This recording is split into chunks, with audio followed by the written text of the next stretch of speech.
Movie మాత్రం చాలా బాగుందన్న. మన Shankar Varaprasad movie super duper hit. ముందుగా అనిల్ రావుపూడి గారికి కంగ్రాచులేషన్స్, ఎందుకంటే మళ్ళీ ఇట్టు కొట్టారు. ఈ సంక్రాంతికి వచ్చే 7 సినిమాలలో ఇది బెస్ట్ మూవీ అని చెప్తాను. ఏంటంటే అసలు చిరంజీవి గారిని ఒక లెవెల్లో చూపించారు. చిరంజీవి గారు ఒక యంగేజ్ లో ఉంటే ఎలా ఉంటుందో అలా ఉన్నారు.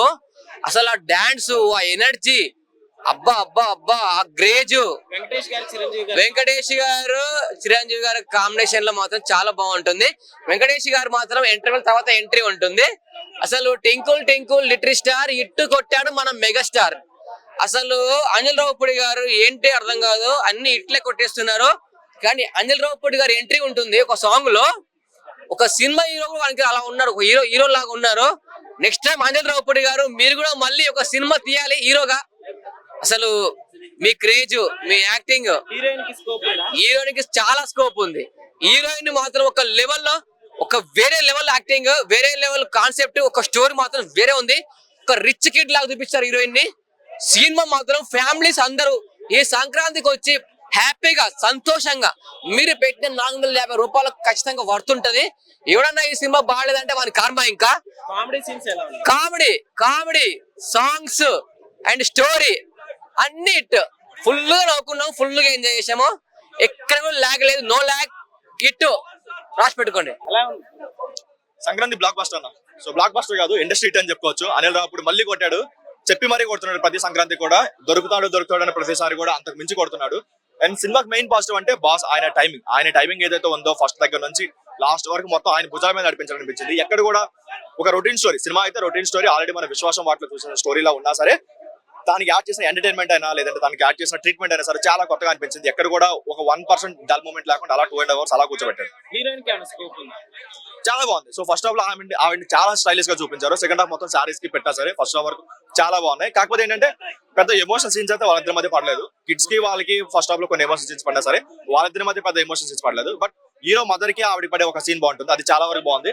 అండ్ సెకండ్ హాఫ్ అయితే ఫ్యామిలీస్ అలా కనెక్ట్ అయిపోతారు. ఫస్ట్ హాఫ్ వరకు కొంచెం ఎలా ఉన్నా సరే సెకండ్ హాఫ్ మొత్తం ఫ్యామిలీస్ మొత్తం గుడి కట్టేస్తారు. సెకండ్ హాఫ్ అయితే ఆయన వచ్చే వరకు ఒక లెక్క, ఆయన వచ్చిన తర్వాత ఒక లెక్క. సో అలా జియ్యని లేచింది ఆ 20 minutes అయితే. ఏదైతే అది ఉందో ఈవెన్ యాంటీ ఫ్యాన్స్ కూడా లేచి డాన్స్ చేస్తారు, ఆ లెవెల్ పడింది ఆ 20 minutes అయితే. అండ్ మెయిన్ పాజిటివ్ ఏంటంటే ఆయన టైమింగ్. సో ఇద్దరి టైమింగ్ ఆ స్క్రీన్ మీద ఇద్దరు చూస్తుంటే ఈయన చూడాలి అనిపించింది. అది కాకుండా మిగతా 2 hours మూవీ మొత్తం బాస్ ఒక్కడే కనిపించాడు, చుట్టూ ఎవరు కనిపించారు, ఓన్లీ బాస్ ఒక్కడే కనిపించాడు. మొత్తం 1 man షో అని చెప్పుకోవచ్చు. ఇది కదా వింటేజ్, ఇది కదా కామెడీ, ఇది కదా బాస్, ఇందుకు కదా మీ మెగాస్టార్ అని పిలిచారనిపించింది. ఆయన కామెడీ టైమింగ్, ఆయన స్వాగ్, ఆయన డైలాగ్ డెలివరీ ఎక్స్ట్రాడనరీగా వర్కౌట్ అయ్యాయి. ఎక్కడ లాస్ట్ 20 years లో ఎవరు వాడుకోలేదు బాస్ ని. ఈ లెవెల్ అయితే వాడుకోలేదు. ఒక శంకర్ MBBS అయినా లేదంటే అన్నయ్య అన్న లేదంటే గ్యాంగ్ లీడర్ అయినా లేదంటే డాడీలో వచ్చే ఎమోషన్స్ చేస్తానే సరే ఎవరు వాడుకోలేదు. అనిల్ రావుపూడి ఫ్యాన్స్ కి అయితే 100 కాదు 200% మీల్స్ అయితే పెట్టుకున్నాడు. ఫ్యాన్స్ అయితే ఎన్నిసార్లు చూసినా బోర్ కొట్టదు. ఈవెన్ ఓటీలో వచ్చిన తర్వాత ఎన్నిసార్లు చూసినా బోర్ కొట్టదు. బట్ ఇదేంటంటే సంక్రాంతి వస్తున్నాం కంటే ₹1 ఎక్కువ కలెక్ట్ చేసిన తప్ప ఎక్కడ ₹1 తక్కువ అయితే కలెక్ట్ చేయలేదు. 100% రీజనల్ బ్లాక్ బస్టర్ అయితే చెప్పొచ్చు. మూవీ సూపర్ డూపర్ హిట్ చెప్పాలంటే. సంక్రాంతికి the best movie, full family oriented movie. మనకు తెలుసు Anil Ravipudi full length comedy తీసుకొస్తాడు. మనకు మూవీకి వెళ్తున్నాం అంటే మనకి ఏముంటుంది, రిఫ్రెష్మెంట్ కావాలి. ఆ రిఫ్రెష్మెంట్ వద్దన్న డబుల్ ట్రిబుల్ అయిపోయింది. లాస్ట్ ఇయర్ వెంకీ మామతో తీశాడు, సింగిల్ గా వచ్చి విక్టరీ కొట్టిండు. ఈసారి combination big boss and Venky extraordinary చింపేసిరు. సార్ అయితే మన చిరంజీవి గారు అయితే ఇందులో గ్యాంగ్ లీడర్లు ఎక్కడైతే స్టాప్ చేసిండో 1991 దీంట్లో మళ్ళా అక్కడికి వెళ్ళి ఎంట్రీ ఇచ్చినట్టుంది. అండ్ ఇంకోటి చిరంజీవి గారు 10 years నుంచి స్ట్రగుల్ అయ్యారు. మంచి కాన్సెప్ట్, మంచి మూవీకి ఇది సక్సెస్. ఈజ్ బ్యాక్ చెప్పాలంటే, బాస్ ఈజ్ బ్యాక్ అన్నారు కదా, ఈ మూవీతో బ్యాక్. అండ్ మూవీలో ఇంకా ప్లస్ పాయింట్ ఏంటంటే స్టోరీ ఒక కాన్సెప్ట్ పెట్టాడు. ఏంటంటే ఇవాళ రేపు చిన్న ఈగోలకి డైవర్స్ వరకు వెళ్తున్నారు. But think about if you are both single ఉంటే, పిల్లలు లేకపోతే ఆలోచించుకోండి. అండ్ ఇంకా ఛాన్సెస్ ఉంది డైవర్స్ కానీ పిల్లలు ఉన్నప్పుడు 99% తీసుకోకండి. ఎందుకంటే మీకే కాదు పిల్లల లైఫ్ అనేది ఎఫెక్ట్ అవుతుంది. Just think about them. 100% ఆలోచించండి. నేనైతే ఎంకరేజ్ చేయను డైవర్స్ అనేది తీసుకోవడము.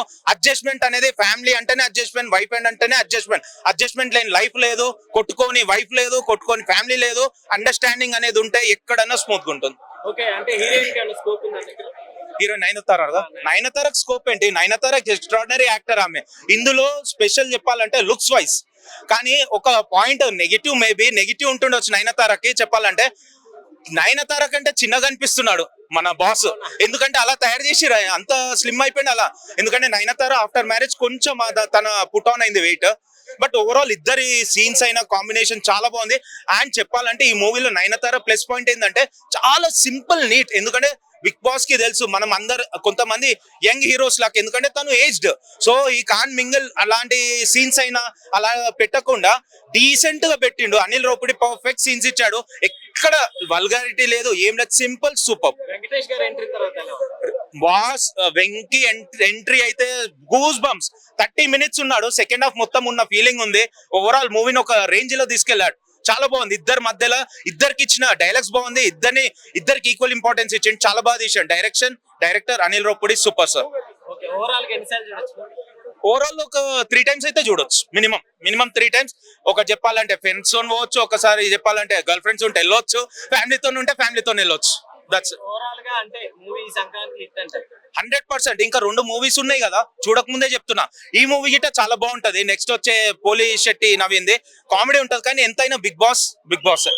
ఓకే అండి, థ్యాంక్స్. ఇప్పుడే మన శంకర్ వరప్రసాద్ సినిమా చూడడం జరిగింది. సినిమా ఏంటంటే ఫ్యామిలీస్ తో వచ్చి హ్యాపీగా నవ్వుకుని అయితే వెళ్తారు సినిమాకి. మీరు ఒక స్టోరీ, ఒక లాజిక్ లెస్ సీన్లు, ఇవన్నీ మీరు లాజిక్స్ పట్టించుకోకండి. ఎందుకంటే సినిమా లాజిక్ లెస్ స్టోరీ, అంటే స్టోరీని కొంచెం రొటీన్ గా ఉన్న స్క్రీన్ ప్లే తో, ఆయన రైటింగ్, కామెడీ డైలాగులతో కొంచెం బోర్ కొట్టకుండా అయితే చేశారు. సినిమా అంతా కూడా ఎక్కడ మనకు బోర్ కొట్టదు. బట్ ఏంటంటే స్టోరీ అనేది ముందే తెలిసిపోతుంటది. అనిల్ రావిపూడి సినిమాలు అంటేనే అంతే, స్టోరీ ముందే తెలిసిపోతుంది. ఏదైతే నెక్స్ట్ ఆ ఎడ్యుకేషన్, ఆ స్క్రీన్ ప్లే అయితే ఏదైతే ఉంటుందో దాంతో మైమర్పించే విధంగా చెప్పాలంటే. ఇంకా చిరంజీవి గారి గ్రేస్ డాన్సులు అంటారా, ఉక్కు అనే స్టెప్, ఆ సాంగ్ అయితే మాత్రం ఇది ఐమాక్స్ లో లేదేదో సింగిల్ థియేటర్ లో ఉంది, అంతలా ఎంజాయ్ చేసాం. సింగిల్ థియేటర్ లో అయితే చాలా బాగుంటుంది ఆ సాంగ్. ఇంకా ఫస్ట్ హాఫ్ సోగా ఉన్న కామెడీ ఎక్కడ తగ్గదన్నమాట, బోర్ కొట్టదు. బట్ సెకండ్ హాఫ్ వచ్చేప్పటికి ఏంటంటే ఆ వెంకటేష్ గారి క్యామియో కావచ్చు, ఆ పిల్లల మధ్య ఎమోషన్ కావచ్చు, ఆ స్టోరీ, ఆ స్క్రీన్ ప్లే అనేది కొంచెం గ్రిప్పింగ్ గా ఉంటుంది. బట్ సెకండ్ హాఫ్ ఎక్కడ మైనస్ ఉండదు. బట్ అదే నాకు బాగా నచ్చింది. ఫస్ట్ హాఫ్ బిల్డప్ తో చాలా కామెడీగా కావచ్చు, ఎమోషన్ గా కావచ్చు. ముఖ్యంగా లాస్ట్ 20 నిమిషాలు వెంకటేష్ గారు వచ్చినప్పుడు చాలా హాయిగా ఉంటుంది అనమాట. ఇంకా వెంకటేష్ గారు వచ్చిన సీన్ మారిపోద్ది అనమాట. ఆ సీన్స్ కావచ్చు, లేదంటే ఇద్దరి మధ్యన ఓల్డ్ సాంగ్స్ డాన్స్ చేయడం కావచ్చు, క్లైమాక్స్ ఫైట్ కావచ్చు, ఎటు వచ్చి విలన్ ట్రాక్ కొంచెం వీక్ అనిపించింది. కానీ సినిమా ఎక్కడ బోర్ కొట్టలేదు. అంటే సూపర్ బ్లాక్ బస్టర్ అనలేము, కానీ సంక్రాంతికి వచ్చి సాతిగా ఇటు కొట్టిపోతున్నారు. ఇంకా లాంగ్ రన్ మూవీ అనమాట. ఫ్యామిలీస్ ఎవరు వచ్చినా హాయిగా నవ్వుకుని అయితే వెళ్తారు. వెంకటేష్ గారు వచ్చిన తర్వాత ఎలా ఉంది? వెంకటేష్ గారు వచ్చిన తర్వాత నెక్స్ట్ లెవెల్ వెళ్ళింది. ఆ 2-3 సీన్స్ లో చిరంజీవి గారిని తక్కువ చేశారేమో, కానీ వెంకటేష్ గారు ఎంటర్ అయిన కానీ క్లోజ్ అయ్యే వరకు కూడా ఎక్కడ ఆయన తక్కువ చేయలేదు, చాలా హైగా చూపించారు. అదైతే నాకు బాగా నచ్చింది. ఇంకా అనిల్ రావిపూడి డైరెక్షన్ మార్క్ అయితే, కామెడీ టైమింగ్ అయితే ఎక్కడ ఆయన మార్కు తగ్గలేదన్న, మొత్తం అలాగే వెళ్ళిపోతున్నాం. బట్ స్టోరీ లైన్ చాలా వీక్ గా అనిపించింది. సో దాని వల్ల కొంచెం మంది హై ఎక్స్పెక్టేషన్స్ డిసప్పాయింట్ అవుతారేమో, కానీ ఫ్యామిలీ ఆడియన్స్ కావచ్చు, రెగ్యులర్ గా ఆయన ఫ్యాన్స్ కావచ్చు చాలా ఎంజాయ్ చేస్తారు. బట్ రెగ్యులర్ గా మనలాంటి వాళ్ళకి సినిమా ఓకే అనిపిస్తుంది. బట్ మెగా ఫ్యాన్స్ కి అయితే సూపర్ ఫీస్ట్ అన్నమాట. హీరోయిన్ కి అంటే అన్న ఒకటి, ఈ సినిమాకి నయనతారని తీసుకోవాల్సిన అవసరం లేదు, జస్ట్ హైప్ కోసం తీసుకున్నారు. ఏదో ఆవిడ పిల్లలు కోపంగా ఉంటది, మనోడేళ్ళు బతికోవాలి అంతే, దానికి ఎవరైనా సెట్ అవుతారు. బట్ హైప్ కోసం నయనతారని తీసుకున్నారు. బట్ ఓకే, 1 man షో అనుకోవచ్చు చిరంజీవి గారు. ఓవరాల్ గా సంక్రాంతి మూవీస్ లో సంక్రాంతి అల్లుడు అంటారా? చెప్పలేమన్నా, ఎందుకంటే సంక్రాంతాలలో ఇంకా 3 ఉన్నారు.